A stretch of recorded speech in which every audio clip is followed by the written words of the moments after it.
Op ons lewensreis staan ons baie keer voor 'n onbekende pad. En om alles te kroon is daar baie keer 'n miswolk wat oor daai pad hang.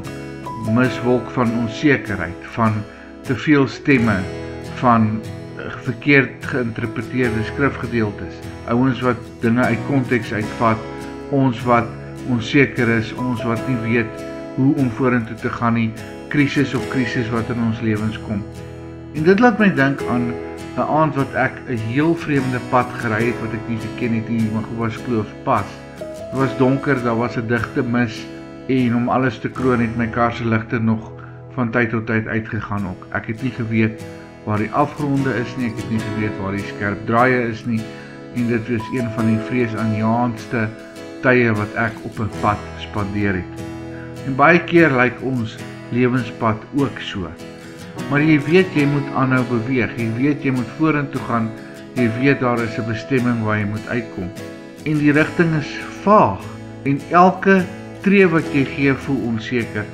En dit is 'n plek van verwarring, 'n plek waar jy verdwaald voel, waar jou hart vra het en jou siel begin twyfel of jy nog reg loop, of jy nog regtig is wat God jou wil hê. Dit is hier waar hypomonei of standvastige volharding werklik getoets word.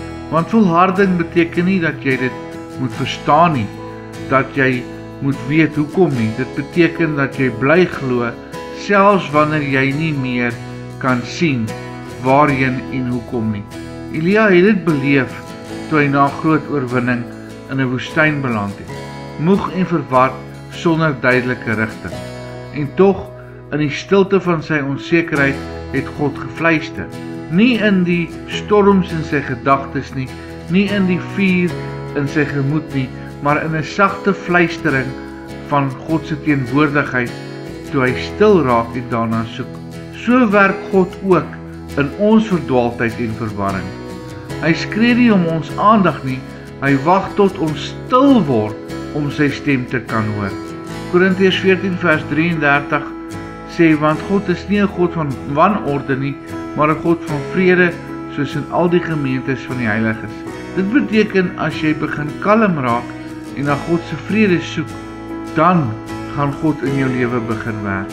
Wanneer die wêreld raas en die rigting is onduidelik en die krisisse kom en jy het soveel afleiding, soveel goed wat jou aandag moet wegvat, moet ons rustig raak en besef dat Jesus is steeds die vaste punt. Jesus is steeds waarheen ons op pad is.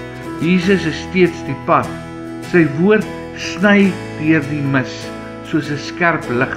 Johannes 14 vers 6 sê vir ons, ek is die weg, die waarheid en die lewe.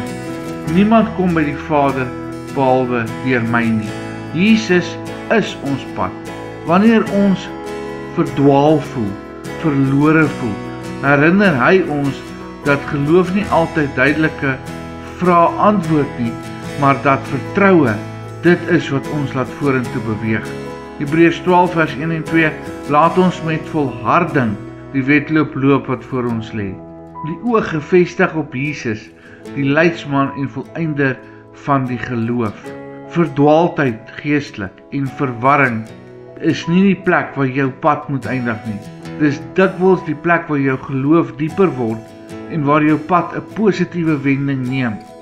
As jy vandag op 'n onseker pad is en jy voel verdwaal en jy raak moedeloos, moenie haastig wees om antwoorde te kry nie, moenie haastig wees om op jou eie te probeer vorentoe gaan nie. Raak eerder stil by die voete van die Here.